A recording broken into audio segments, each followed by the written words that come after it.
Originally from England, Mike has lived in 6 countries so far with his wife Sally and their children. During the past 17 years, Mike and Sally have moved from Scotland to Taiwan, Venezuela, Norway, Thailand, Shanghai, Beijing, and right now, Dubai. He previously worked as the executive principal of the British school in Beijing's Shunyi district. We sat down with him earlier this year in his office in Beijing to listen to his story. I'd come out of my previous career in medicine and then spent some time as a musician, and the music career was very up and down, and it wasn't really what I wanted to do. And then I thought, well, what do I do where I want to be useful? That was always important. And I was offered 2 choices, and one was law and one was teaching. And I went to see my old professor and he said, you'd be an awful lawyer and a very good teacher. I also talked to my mum and she said, if you become a lawyer, I'm not talking to you. So go and become a teacher. We then worked, Sally and I met around that time, and we worked in a town in the north of England called Leeds, and I was at a grammar school there, a very good school. But there was a gentleman who used to sit in the back of the staff room who must have been 65, 70. And he would always say, oh, I've been here forever and this is my chair. And I remember when I taught her mother and she was terrible as well. And I thought, I'm not staying in one place for forever and ever. I don't want to be like that. So then we decided to move overseas and continue work overseas. Mike also told us how he likes living in Beijing. Working in China, wow. Number one, my embarrassingly bad language skills. Like most English people, I am very poor at learning languages. And many people in China have very good English. So it's quite easy for me to be lazy. Number two, I think that when you work in China, you must at the beginning stop saying things like, it's not like this in England, or we don't do this, because you must appreciate that you're not in England.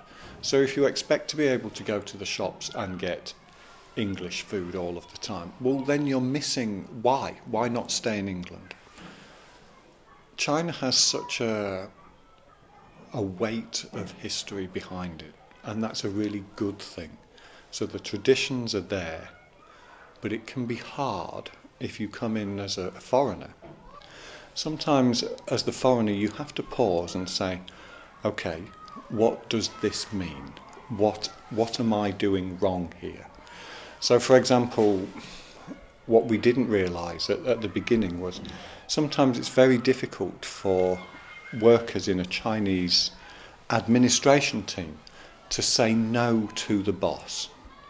They don't like to do it. It's a little uncomfortable for them. But my team now realise that it's okay to come in and say, no, you're wrong, this is how we're going to do it. But at the beginning, I would be a little curious why nobody would come in and say that directly to me. But the Chinese tradition is to be a little more respectful and suggest other ways of doing things. Initially, to an English person, that sounds a bit like, why are we having a long discussion? But that's my fault, you know, that's the way things are here, and that's not good, not bad, that's just what it is. Mike and Sally adopted a 7-month-old Chinese girl, Elira Lian Elizabeth, in 2005 while they were living in Norway. In 2012, they adopted their second child, Fifi.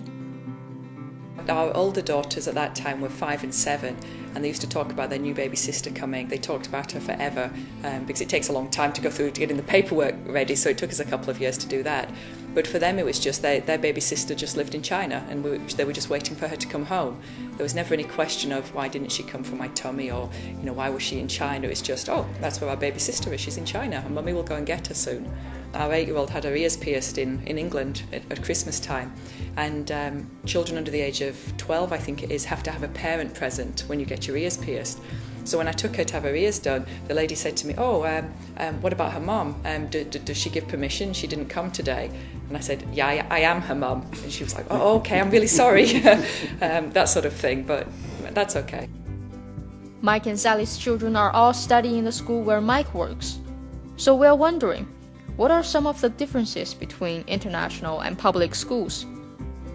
I think the most important thing that international schools can do is be part of China and not just in China.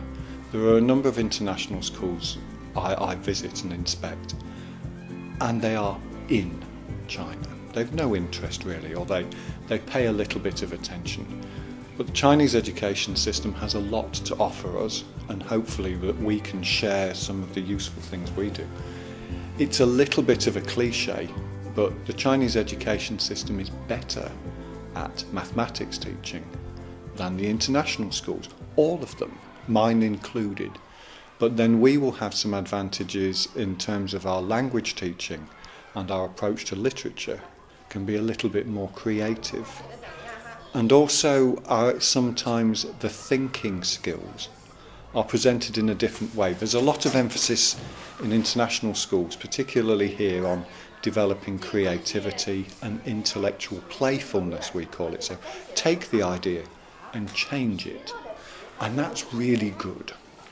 But then there's another element of learning which we would call automaticity, and that means learning to do things I can't click my fingers, just like that. And Chinese schools, oddly enough, do a really good job of that. And we've moved away from that a little bit, both in the UK and in international schools. But that core strength of just learning things is really important. Equally, the intellectual playfulness, to bring the two together, then you'll have something really powerful. What I don't like, though, is protectionism. So a Chinese school saying, no, we have nothing to learn, or an international school saying, we're better than you. It's stupid, and it doesn't help the children, and it doesn't help the schools. No, both systems are producing great students, so let's work together and produce more and let the children have a better opportunity. One of the questions we asked everyone in this series was, what is your Chinese dream? But I do see China making huge progress. I mean, we work with the affiliated high school at Peking University. We work with a number of schools from around China. We work with the Beijing Education Institute. And when I talk to principals and talk to teachers, they're all very, very open to new ideas. And some of them are a little frustrated that some of the new ideas are going a little bit slowly. But this is a very large country, with different regions. What I think would be great is if a joining of the two systems could come together. So in 10 years' time, we can't have this conversation because there aren't two, Western and Eastern education. It's not as if, the brains of Eastern people and Western people are built differently. They're the same. And as we work together, and as more students from China come to the West, and more students from the West come to China, then it gets much more difficult to say racist things or culturally insensitive things, because you might hear people in England go, oh, the Chinese are... Well, what a stupid thing to say. There's over 1 billion Chinese people. They're not all the same. Nor do all English people wear bowler hats and walk along twirling a cane. We're very different.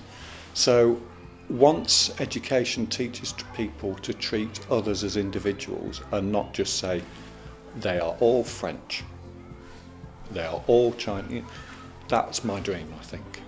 And if we can help a small bit, great.